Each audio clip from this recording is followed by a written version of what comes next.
Alors, je cède la parole à Monsieur le député de Nicolet-Yamaska pour son intervention. Monsieur le député, à vous la parole. Merci, Monsieur le Président. Vous savez, quand on décide d'entrer en politique, il y a plusieurs attitudes qu'on peut adopter.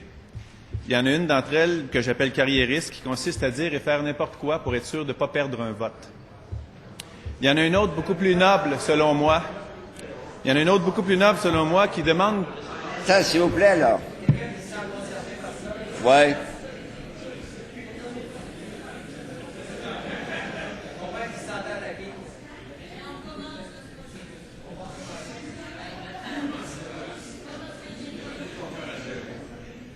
Non, on recommence pas, mais le respect de parole, ça existe. Puis s'il y en a qui se sentent visés, on peut aller absorber ailleurs qu'ici. Ils sont pas capables de le faire dans le silence. Ça, c'est permis, ça. C'est permis. On ne peut pas rester dans l'ordre et dans le silence. Vous avez le droit de vous retirer. Mais les gens qui restent ici, ils n'ont pas parole, puis ils ont une responsabilité, c'est d'écouter ce que celui qui l'a parle. Monsieur le député, à vous. Merci, Monsieur le Président. Je disais donc qu'il y a une autre attitude beaucoup plus noble, selon moi, qui consiste à utiliser son cerveau et faire preuve de courage en disant qu'un projet, même s'il est local, peut ne pas tenir la route. Ça demande d'autant plus de courage qu'on s'expose à de la désinformation de la part de ceux qui aiment la vieille façon de faire de la politique. Dans ce cas-ci, Monsieur le Président, la centrale nucléaire de Gentilly est un projet beaucoup trop coûteux pour ce qu'il rapporte. On parle de plusieurs milliards de dollars pour reconstruire une centrale et ça exclut les coûts astronomiques de gestion des déchets nucléaires. Si on investissait plutôt les mêmes sommes dans les énergies alternatives, comme l'éolien, le solaire, la biomasse, la géothermie, l'hydrogène, en d'autres termes, les vraies énergies d'avenir, on pourrait créer beaucoup plus d'emplois qu'il en existe actuellement dans le nucléaire. L'exemple récent de nos voisins ontariens est éloquent. Pour chaque milliard investi, on y a créé pratiquement 10 fois plus d'emplois que ceux qu'on retrouve au Québec dans le nucléaire. Sur le plan des emplois et des retombées économiques, donc, tout le monde gagnerait clairement à ce qu'on fasse autre chose avec nos milliards que du nucléaire, y compris les employés actuels de la centrale, ingénieurs comme techniciens. Et c'est sans compter que le déclassement de la centrale ne signifiera pas sa fermeture immédiate. Le cas de Gentilly 1 l'avait bien illustré. Il ne suffit pas simplement de tourner un interrupteur et de fermer une porte. Il faut du temps pour déclasser une centrale et les employés y seront encore pendant plusieurs années.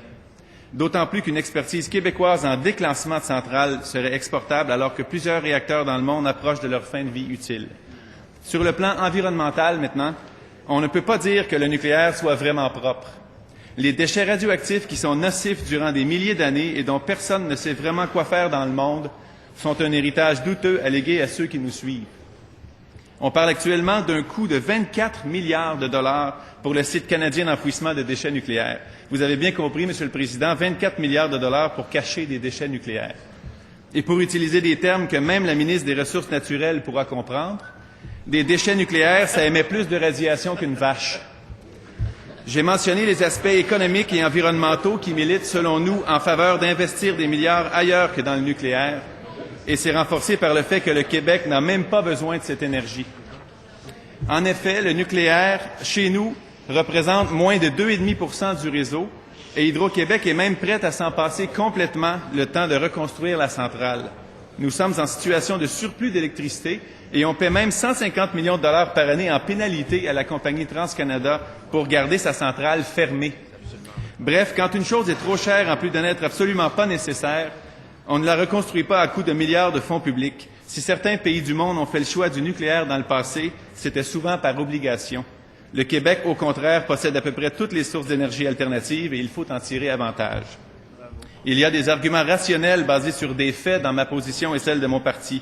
Et je rassure tout de suite ceux qui pensent que je dois suivre une ligne de parti. J'ai participé activement à la réflexion qui a mené à notre position. Si les principaux arguments, selon moi, sont économiques et environnementaux, force est d'admettre que la situation au Japon porte aussi à réflexion sur le plan de la sécurité publique. D'ailleurs, la Chine, l'Allemagne, la Suisse et la Suède, pour ne nommer que ceux-là, sont à revoir leur plan de développement du secteur nucléaire. J'ai toujours pensé que les ingénieurs de Gentilly 2 n'y travailleraient simplement pas si c'était trop dangereux, et je le pense encore. Mais quand on observe les problèmes vécus au Japon, on se dit qu'il est vraiment inutile de prendre un risque dont on peut facilement se passer au Québec, si mince puisse nous paraître aujourd'hui ce risque dans le cas de Gentilly. Je voudrais également rappeler que nous avons demandé à plusieurs reprises au gouvernement libéral de jouer franc jeu avec la population à propos de l'avenir du nucléaire au Québec et d'en discuter ouvertement en commission parlementaire. C'est devant des refus répétés du gouvernement libéral que nous avons dû demander tout simplement l'arrêt du projet de reconstruction.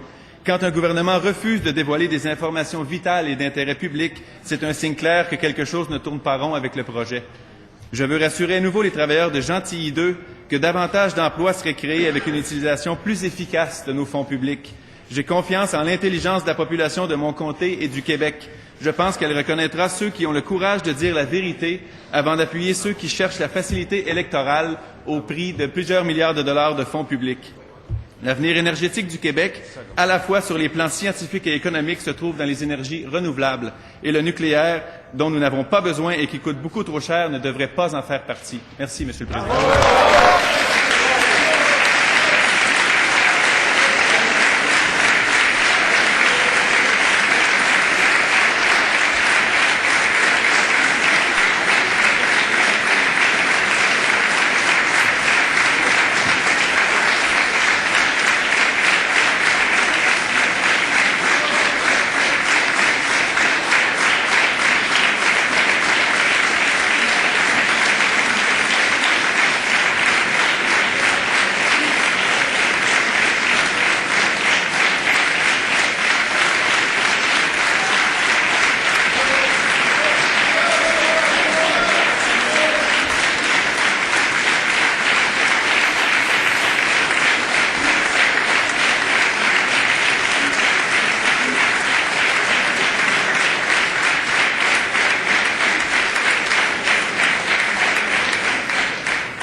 Alors, merci. Madame la ministre, attendez. C'est parce que vous terminez, vous. Alors, merci, Monsieur le député de Nicolet Yamaska, de votre intervention sur cette motion.